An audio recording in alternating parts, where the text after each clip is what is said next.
According to news, IPS officer Ravi Sinha अब रॉ के नए हेड होंगे। रवि सिन्हा 1988 बैच के आईपीएस ऑफिसर है छत्तीसगढ़ कैडर से। और आज का video IPS officer Ravi Sinha के बारे में नहीं है, बट ये research and analysis wing that is रॉ के बारे में है। सबसे पहले देखते हैं रॉ का फाउंडेशन।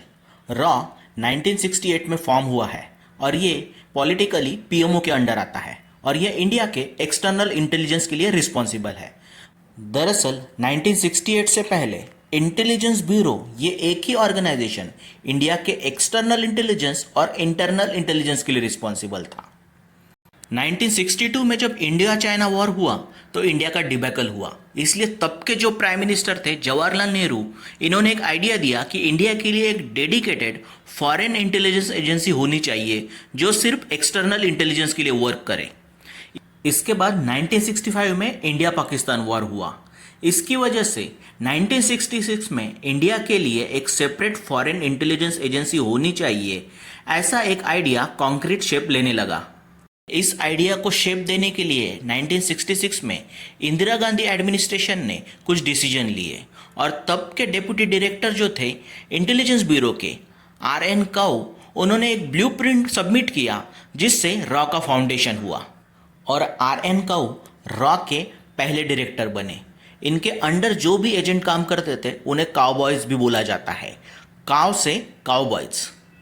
इसके फाउंडेशन के बाद देखते हैं हम इसके फंक्शंस।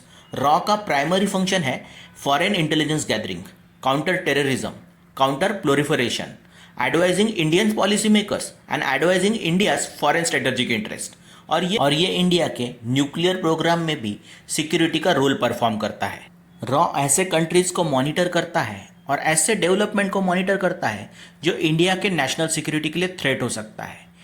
इसी के साथ रॉ ऐसे कोवर्ट ऑपरेशंस करता है जिससे इंडिया का नेशनल इंटरेस्ट सेफगार्ड हो सके।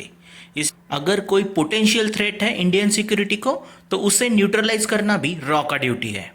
1968 में फॉर्म होने के बाद रॉ ने इंडिया पाकिस्तान वॉर ऑफ 1971 में इंपॉर्टेंट रोल परफॉर्म किया।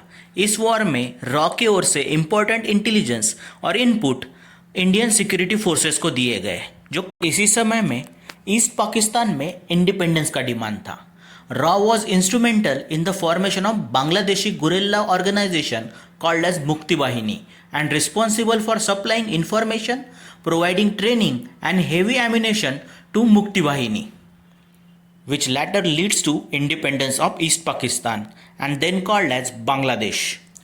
कारगिल वॉर के वक्त raw was successful in intercepting telephonic conversation between Pervez Musharraf, the then Pakistani army chief who was in Beijing, and his chief of staff Mohammad Aziz in Islamabad. This tape was later published by India to prove Pakistani involvement in Kargil incursion.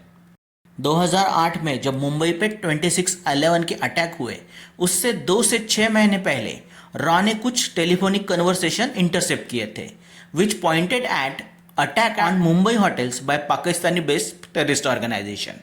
2019 में जब Balakot air strike हुआ तो रॉ played an important role by identifying and providing intelligence on Markaz Syed Ahmad Shaheed training camp to operational planners.